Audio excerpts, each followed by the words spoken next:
नमस्कार दोस्तों, एसएसएम यानी श्री स्टॉक मार्केट चैनल में आपका बहुत बहुत स्वागत है। इस वीडियो में हम सीएनएन एनर्जी इस एसएमई कंपनी के आईपीओ का कंप्लीट रिव्यू करेंगे। फ्यूचर में जिसकी बहुत डिमांड रह सकती है, यानी इलेक्ट्रिक व्हीकल सेक्टर में ये कंपनी काम करती है। पर कुछ ऐसी बातें भी है इस कंपनी से रिलेटेड जो आपको अप्लाई करने से पहले जानना बहुत ही ज्यादा जरूरी है। यह आईपीओ 23 जनवरी से खुलने वाला है। वीडियो में आईपीओ की सभी डिटेल्स को देखेंगे। इनके इस आईपीओ में अप्लाई करना चाहिए या नहीं, ये भी समझेंगे। अगर आपने चैनल पर पहली बार विजिट किया है तो सब्सक्राइब जरूर कर लीजिए, जिससे आईपीओ से जुड़ी सभी लेटेस्ट जानकारी आपको सबसे पहले और सबसे क्लियरली मिलती रहे।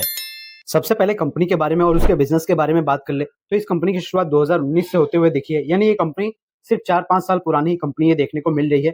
और ये कंपनी जो है लिथियम आयन की बैटरीज और मोटर्स वगैरह बनाते हुए दिखते हैं। इसके अलावा इलेक्ट्रिक व्हीकल्स में पावर से रिलेटेड जो भी काम होता है, जैसे कि थ्रोटल्स, डीसी डीसी कन्वर्टर्स, डिस्प्ले, ये सारी चीजें ये कंपनी बनाती है। इलेक्ट्रिक व्हीकल्स के लिए मोटर बनाना हो गया, कंट्रोलर्स बनाना हो गया, बैटरी बनाना, चीजें कंपनी करती है। और ये जो अपना लिथियम आयन का बैटरी सेल करती है वो सीएनएन एनर्जी ब्रांड के नाम से सेल करती है। इलेक्ट्रिक व्हीकल के साथ साथ company solar sector, energy storage sector और टेलीकम्युनिकेशन सेक्टर के लिए भी B2B business to business solution provide करती है। इस कंपनी के प्रोडक्ट हमें सीएनएन एनर्जी के नाम से देखने को मिल जाते हैं। इस कंपनी के दो जगह पे हमें मैन्युफैक्चरिंग प्लांट देखने को मिल जाते हैं, एक तो नोएडा उत्तर प्रदेश में और दूसरा पुणे महाराष्ट्र में। नोएडा फैक्ट्री में से ये हर साल 60,000 मोटर्स बना सकते हैं। और इस कंपनी के प्रोडक्ट का डिस्ट्रीब्यूशन नेटवर्क इंडिया में 112 डिस्ट्रीब्यूशन नेटवर्क से फैला हुआ है। मेनली इनका काम उत्तर प्रदेश, पंजाब, हरियाणा, दिल्ली, राजस्थान, झारखंड, मध्य प्रदेश, उत्तराखंड, बिहार और वेस्ट बंगाल यानी नॉर्थ में और थोड़ा ईस्ट में देखने को मिल जाता है। 30 सितंबर 2024 के हिसाब से बात करें तो इस कंपनी के पास 155 एम्प्लॉय परमानेंट और 286 एम्प्लॉय कॉन्ट्रैक्ट बेस पे देखने को मिल रहे हैं। कुछ इस तरह से कंपनी की वेबसाइट भी है, जहां पे ये सिंपल सी वेबसाइट हमें देखने को मिल जाती है इनके प्रोडक्ट और इनके सेक्टर से रिलेटेड। ये तो हो गया कंपनी का पूरा बिजनेस। अगर आपको सब कुछ क्लियरली समझ में आया है तो वीडियो को लाइक जरूर कर दीजिए। अब इस आईपीओ की इंपॉर्टेंट डिटेल्स की बात कर लेते हैं। तो ये आईपीओ टोटल 72.30 करोड़ का आईपीओ होने वाला है। एसएमई साइज के हिसाब से बात करें तो ये बड़ा आईपीओ होने वाला है। पूरा का पूरा फ्रेश इशू है, यानी पूरा का पूरा पैसा कंपनी के ग्रोथ के लिए इस्तेमाल होगा। आईपीओ की डेट्स की बात करें तो ये आईपीओ 23 जनवरी से 27 जनवरी तक ओपन रहेगा। 10 रुपए की इसकी फेस वैल्यू है और प्राइस बैंड रखा गया है 235 रुपए से 250 रुपए का। लॉट साइज है 600 शेयर्स का। अलॉटमेंट 28 जनवरी को आ जाएगा और अगर नहीं लगा तो आपको रिफंड 29 जनवरी को मिल जाएगा और इसकी लिस्टिंग होते हुए दिख जाएगी हमें 30 जनवरी को। तो मैं अगर रिजर्वेशन की बात करें तो रिटेल कैटेगरी के लिए यहाँ पर 35% का रिजर्वेशन रखा गया है। अगर आप रिटेल कैटेगरी में यहाँ पर अप्लाई करना चाहते हैं तो एक लॉट में 600 शेयर्स के लिए अप्लाई कर सकते हैं। 1,50,000 रुपए का अमाउंट चाहिए। और एचएनआई कैटेगरी में आप मिनिमम 2 लॉट्स के लिए और मैक्सिमम कितने भी लॉट्स के लिए अप्लाई कर सकते हैं। इस आईपीओ के बाद जो प्रमोटर का स्टेक है वो यहाँ पर घटकर 72.54% रह जाएगा, जो अभी पूरा का पूरा 100% है। अब सबसे इंपॉर्टेंट चीज की बात कर लेते हैं, जो कि एसएमई कंपनीज के लिए सबसे इंपॉर्टेंट होता है, यानी उस कंपनी के फाइनेंशियल्स। तो देखिए, इस कंपनी के फाइनेंशियल्स हमें सिंपल से नजर आ रहे हैं। बहुत ज्यादा ग्रोथ तो अभी तक देखने को नहीं मिली है। 2022 में जहां इनका रेवेन्यू 121 करोड़ था, उस समय प्रॉफिट इन्होंने 3.64 करोड़ का किया था। 2023 में इन्होंने सिर्फ 73 लाख का प्रॉफिट रिपोर्ट किया। 2024 में 133 करोड़ का रेवेन्यू और लगभग अराउंड 10 करोड़ का प्रॉफिट कंपनी ने जनरेट किया। और 2025 के लिए सिर्फ 6 महीने का डेटा अवेलेबल है। 6 महीने के हिसाब से 75 करोड़ का कंपनी ने रेवेन्यू कर लिया है और 4.64 करोड़ का प्रॉफिट जनरेट कर लिया है। 9 से 10 करोड़ जितना प्रॉफिट भी कर सकती है।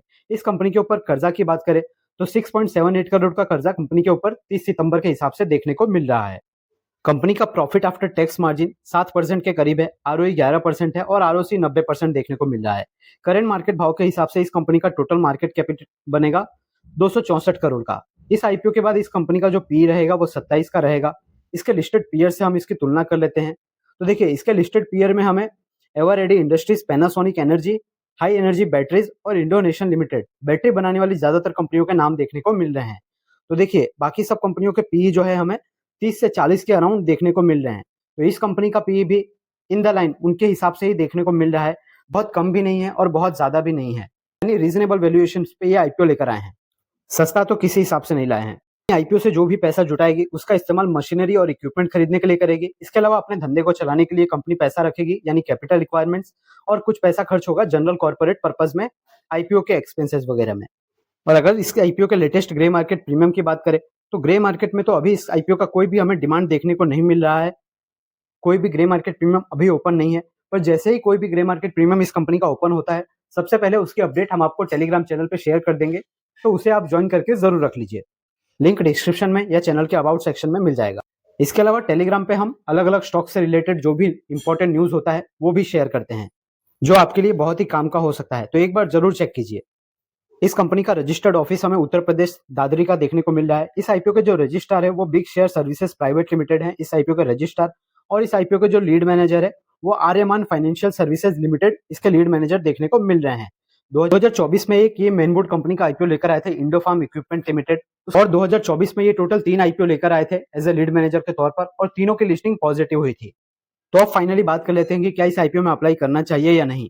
तो कुछ पॉजिटिव चीज की बात करें तो इस कंपनी का बिजनेस इलेक्ट्रिक व्हीकल से रिलेटेड है, जिसकी काफी डिमांड रहती है। Two wheeler, three wheeler, four wheeler, सभी इलेक्ट्रिक व्हीकल्स के लिए ये बैटरी वगैरह और इक्विपमेंट वगैरह बनाते हैं। जो इसके अलावा ये कंपनी जो है पूरा का पूरा फ्रेश इशू लेकर आई है, पूरा का पूरा पैसा कंपनी अपनी ग्रोथ के लिए इस्तेमाल करने वाली है, तो ये भी एक अच्छी बात है। बाकी इस कंपनी का रेवेन्यू और प्रॉफिट हमें कॉन्स्टेंटली प्रॉफिट देखने को मिला है, लॉस वगैरह कंपनी ने रिपोर्ट नहीं किया है, तो फाइनेंशियल्स भी अच्छे दिख रहे हैं।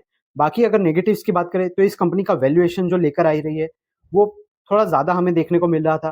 कंपनी चाहे तो और भी सस्ता वैल्यूएशन ला सकती थी। इसके अलावा इसके ग्रे मार्केट प्रीमियम में अभी कोई खास डिमांड देखने को नहीं मिल रही, और आपको तो पता ही है अभी हर कोई सिर्फ ग्रे मार्केट प्रीमियम को देख के ही आईपीओ में अप्लाई करने का डिसीजन लेता है। तीन नई कंपनी देखने को मिल रही है, सिर्फ 2019 में शुरू हुई, यानी इसके ऑपरेशन को अभी सिर्फ 5-6 साल के अराउंड ही हुआ है। पुरानी कंपनी होती है तो लोगों का ट्रस्ट उस पर ज्यादा रहता है। तो इन सब पॉजिटिव नेगेटिव्स को कंपेयर करके आप अपना इन्फॉर्म डिसीजन ले सकते हैं। कोई भी डिसीजन आप अगर ले तो उससे पहले खुद की अपना रिसर्च और एनालिसिस जरूर कर लीजिए, और अपने रिस्क एपेटाइट को देखते हुए आपको अपना डिसीजन लेना चाहिए। पर्सनली मैं अभी इस आईपीओ में वेट करने वाला हूँ। 27 तारीख को हो सकता है देख के, अगर इसकी ग्रे मार्केट में कोई डिमांड वगैरह अच्छी ओपन आती है तो इसके बारे में सोचा जा सकता है।